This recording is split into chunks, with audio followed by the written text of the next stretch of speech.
चलिए दोस्तों, हम लोग देखते हैं आज अशोक का शिलालेख के बारे में। बहुत सारे दोस्तों को ये कंफ्यूजन होता है कि शिलालेख क्या है, स्तंभ लेख क्या है, गुहा लेख क्या है। इसकी संख्या के बारे में बहुत सारे लोगों को कंफ्यूजन होता है। जैसे अशोक का दीर्घ शिलालेख है, उसकी संख्या 14 है, 8 स्थानों में लगाया गया है। इन सब चीजों में कंफ्यूजन होता है। चलिए उन कंफ्यूजन को आज हम लोग दूर कर लेते हैं। जैसे जो अशोक का शिलालेख है दोस्तों, महान सम्राट अशोक के बारे में तो आप लोग जानते होंगे दोस्तों, मौर्य साम्राज्य का न, जो कि चंद्रगुप्त मौर्य के पोता हुआ करते थे, ठीक है, जिन्होंने हिंदुस्तान की सबसे बड़ी भूमि पर शासन किया था। दक्षिण में कर्नाटक से लेकर के पूर्व में बंगाल, उत्तर में जम्मू कश्मीर से लेकर के उत्तर पश्चिम में पाकिस्तान, अफगानिस्तान, ईरान का कुछ क्षेत्र उसके मतलब कि भारत में शामिल था उस समय दोस्तों। और उसकी केंद्र बिहार में हुआ करता था दोस्तों। बिहार का मगध हुआ करता था, ठीक है। मगध की राजधानी मतलब कि पाटलिपुत्र हुआ करती थी, पाटलिपुत्र। और उन्होंने पाटलिपुत्र में शासन करके, ठीक है, जो अशोक ने धम्म की नीति लागू किया था, उन्होंने प्रशासन की लागू किया था। उन सभी चीजों को अपने मतलब प्रशासन के बारे में, धम्म की नीति के बारे में, साम्राज्य विस्तार के बारे में, अपने युद्ध के बारे में, अपने फैमिली के बारे में, हर चीजों को उन्होंने अपने अभिलेख में लिखा है। और उसी अभिलेख से अशोक के बारे में जानकारी मिलती है। चलिए दोस्तों, उनका कंफ्यूजन को क्लियर कर लेते हैं। जैसे जो अशोक का शिलालेख है, ये शिलालेख, गुहालेख, स्तंभ लेख, 3 प्रकार से। शिलालेख दोस्तों 2 है, एक दीर्घ शिलालेख और एक लघु शिलालेख। ये दीर्घ और लघु क्या है दोस्तों? शिला का मतलब होता है पत्थर। अशोक ने क्या किया है, जैसे पहाड़ का एक बड़ा सा पत्थर लेकर के, पहाड़ का बड़ा सा पत्थर लेकर के उस पहाड़ मतलब उसमें जो है इसको प्लेन करके चिकारी करवा करके उसमें लिख दिया है। और उसको अलग अलग स्थानों में, भारत के अलग अलग स्थानों में लगा दिया है जनता में। मतलब कि जो उसका जो नीति था दोस्तों, उस नीति को जनता तक पहुंचाने के लिए, अपने प्रशासनिक अधिकारी को पहुंचाने के लिए इन सारे स्थानों पे उन्होंने अलग अलग जगह पे लगाया है। तो बड़े बड़े पत्थर पर जो उन्होंने लिखवाया दोस्तों, तो वो दीर्घ शिलालेख यानी शिला मतलब पत्थर पे लिखवा दिया है और उसको अलग अलग स्थान पे लगा दिया है। और एक है दोस्तों लघु शिलालेख, छोटे छोटे पत्थर पर जो उन्होंने लिखवाया है वो हो जाएगा आपका लघु शिलालेख। अब बहुत सारे दोस्तों की ये कंफ्यूजन में होता है कि दीर्घ शिलालेख की संख्या 14 है, स्थान 8 है, इसमें क्या दिक्कत हो जाता है? अब संख्या 14 का मतलब ये है दोस्तों, जैसे ये शिलालेख है तो इसमें क्या है कि ये 14, इसका संख्या का मतलब ये है कि यहाँ पे 1 लाइन, 2 लाइन, 3 लाइन, 4, 5, 6, 7, 8, 9, 10, 11, 12, 13, 14, इसी तरह से दोस्तों ये 14 लाइनें जो इसमें लिखी गई है अशोक के द्वारा, ये 14 लाइन ही मतलब कि इसकी संख्या 14। यानी कि अगर पूछेगा दीर्घ शिलालेख की संख्या कितना है, 14 है, क्योंकि इसको 14 लाइन में लिखा गया है। और ये ऐसा 14 लाइन में लिख करके इसको जो है 8 स्थानों में लगाया गया है। वो कौन कौन सा स्थान है दोस्तों? तो जैसे पाकिस्तान में लगाया गया है, पाकिस्तान का मनसेहरा में, ठीक है, पाकिस्तान का शहबाजगढ़ी में, ये 2 है 8 स्थानों में। गुजरात में ये लगाया गया, गिरनार में, जूनागढ़ में पड़ता है, महाराष्ट्र के सौपारा में, आंध्र प्रदेश के एर्रागुड़ी में, ठीक है, तो इसको एर्रागुड़ी अभिलेख कहते हैं। उड़ीसा में एक धौली है, जौगढ़ है, उसके बाद आपका उत्तराखंड में कालसी है। ये 8 स्थानों पर जो है 8 मतलब शिलालेख को लगाया गया है, जो दीर्घ शिलालेख है। इसमें जो है 14 बातें अंकित की गई है। इसमें 14 बातें, इसी तरह से 14 बातें जो लिखा गया है उसी को हम लोग 14 कहते हैं। मतलब उसकी संख्या 14 है, लेकिन उसको लगाया गया है कितने में? इसी तरह बड़ा बड़ा पत्थर को 8 स्थानों में लगाया गया है।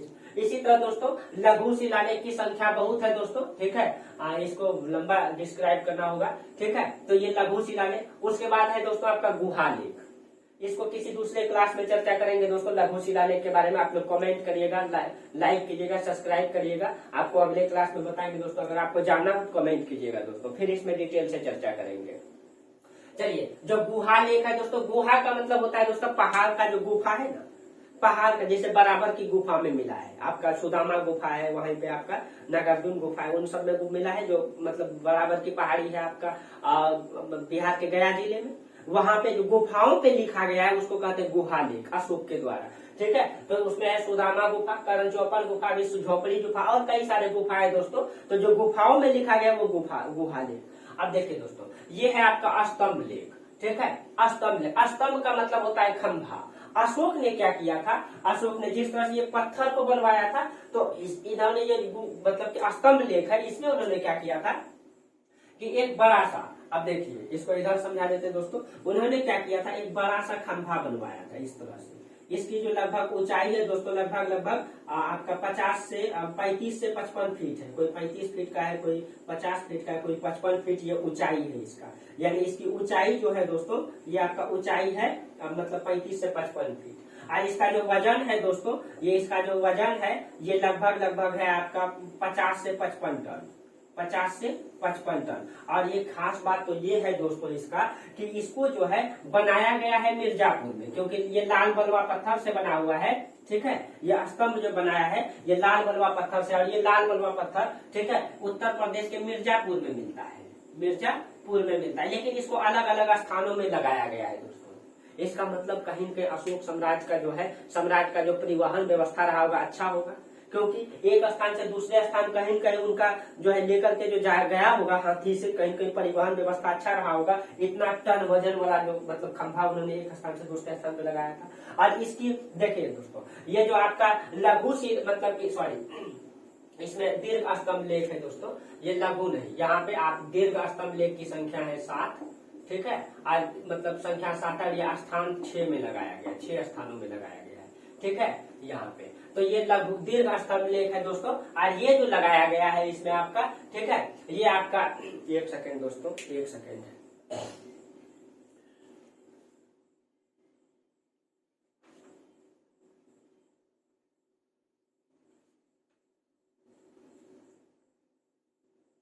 चलिए अब देखिए, हाँ ये जो आपका स्तंभ लेख है दोस्तों इसकी संख्या है 7। यानी कि इन्होंने क्या किया, इन शिलाओं पर इस तरह से 7 बातें अंकित करवाई है।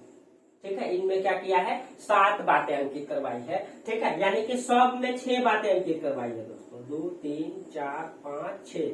लेकिन दिल्ली टोपरा वाला में 7 बातें अंकित करवाई है। उन्होंने अपनी जो राज्य की आज्ञाएं लिखी है सब में ठीक है 6 बातें लिखी है, सब में कितना 6, लेकिन दिल्ली टोपरा वाला में 7 बातें अंकित किया। और इसको 6 स्थान पे लगाया गया है, दिल्ली टोपरा, दिल्ली मेरठ, उसके बाद प्रयागराज स्तंभ लेख, मिर्जापुर सॉरी बिहार में आपका 3 गो लगाया गया, पश्चिमी चंपारण में रमपुरवा, लौरिया नंदगढ़, लौरिया अरेराज, ये 6 स्थानों पे लगाया गया है। ठीक है दोस्तों, तो ये था आपका शिलालेख, स्तंभ लेख, गुहा लेख। तो एक बार फिर से रिवीजन कर देते हैं दोस्तों।